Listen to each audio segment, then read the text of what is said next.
so let's dive into something pretty heavy, actually. Yeah, that's something that's been kind of bugging me, if I'm being honest. Yeah, lay it on me. You know how societies seem to just keep repeating the same mistakes over and over when it comes to displacement and migration? Oh, yeah, absolutely. Like, we haven't learned anything. Right. Like, are we doomed to keep repeating history? Well, hopefully not. I mean, that's kind of why we're here, right? Exactly. And thankfully for this deep dive, we've got some seriously thought-provoking material to help us unpack all of this. Interesting. The really interesting thing is that this source material we found actually draws a direct line between, get this, the Trail of Tears and what undocumented immigrants are dealing with in the U.S. today.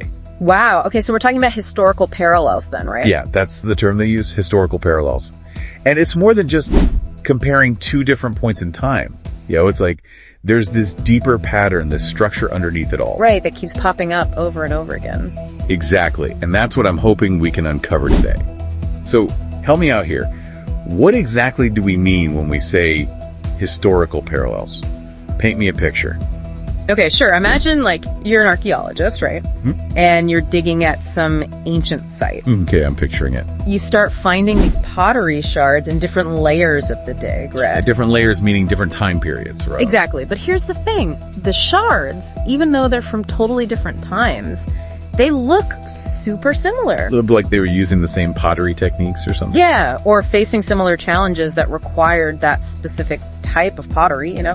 So historical parallels, it's like we're looking for those recurring patterns in how people behave and how societies are structured throughout history. Okay, that's making more sense now. So we're not just looking at these as like isolated events, we're trying to understand the root causes of displacement that keep happening no matter what time period we're in. That's it, you got it. We got to go deeper. Okay, so take me deeper then. What's one of the most powerful parallels that our sources bring up? Well, they really focus on the shared experience of forced relocation. Ooh, yeah, that's powerful stuff. And that brings to mind this really striking image from one of the sources of, like, families standing in line, right, with their entire lives packed into a single bag and facing this completely uncertain future. Exactly, and it happens over and over. Just thinking about it gives me chills. Yeah, for sure. See, we often hear the statistics about displacement, like during the Trail of Tears, which, by the way, spanned from like the 1830s to the 1850s. A long time. Really long time.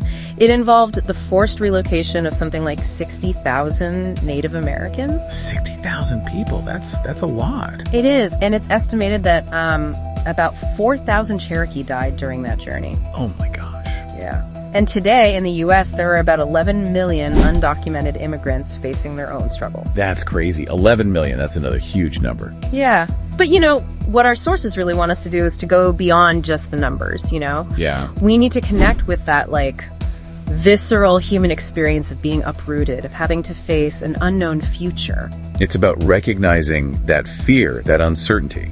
Absolutely. And that feeling of being trapped in this system that's so much bigger than you are. Totally. And throughout history, this system, it's often relied on creating the idea of an other, you know?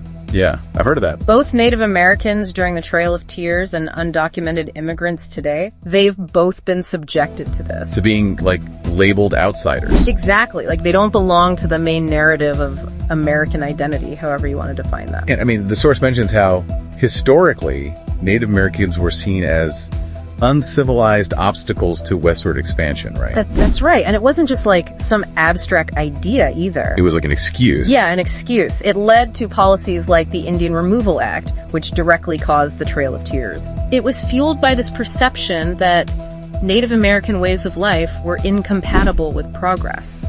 Oh, that's so messed up. It is.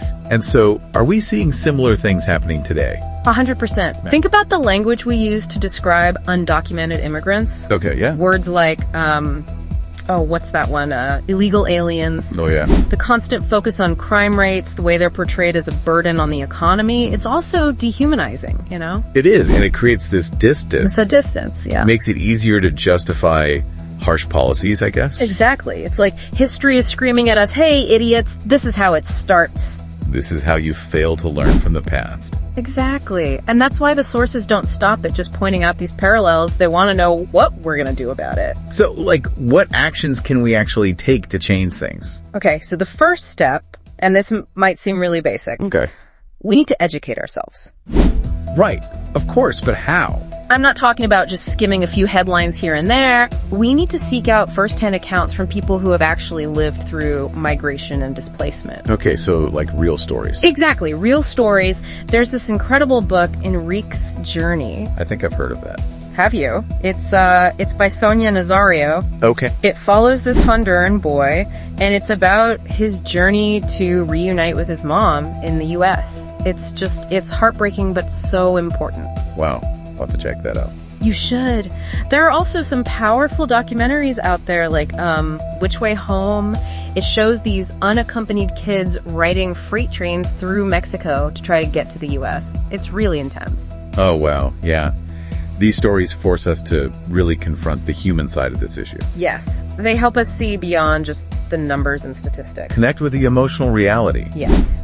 Okay, so that's education. The All right. second action is to support organizations that are on the ground working directly with immigrant communities. Okay, makes sense. Yeah, so look for groups that provide legal help, Right. educational resources, or even just a safe and welcoming space. Yeah. Even volunteering or donating, even a little bit can make a big difference. Yeah, every bit helps. Definitely. There are some national organizations like the National Immigration Law Center or the American Immigration Council. Those are both great places to start. Awesome. Good to know. So we've got education, we've got direct action. What's the third step? This one's a bit tougher. Okay. We need to challenge those dehumanizing narratives head on. Right, the ones we were talking about before. Exactly. Don't let those harmful stereotypes just slide by. So call people out. Basically, yeah. When someone starts making sweeping generalizations about entire groups of people, especially when they reduce them to labels, you gotta speak up, ask questions, share information, encourage them to see the bigger picture. It's about reminding people that we're all human. Right, yeah. No matter where we were born or how we got here. We all deserve respect and dignity. Absolutely. Migration, at its heart, it's a human journey driven by hope, by the desire for a better life, you know? Not a threat to be feared.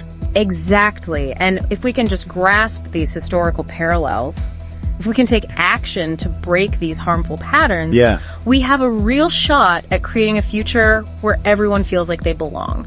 I like that. A sense of belonging for everyone. Yeah. And that makes you think, what if future generations looked back at this very moment and saw it as the turning point? Yeah. The moment where we finally truly learned from the mistakes of the past and chose compassion instead of fear. That would be incredible, wouldn't it? It would be. So I guess the question for all of us listening is, what role will you play in creating that kind of future? What role will we all play? Exactly. It's up to us, really. It is. Let's make it happen. Okay, let's do this.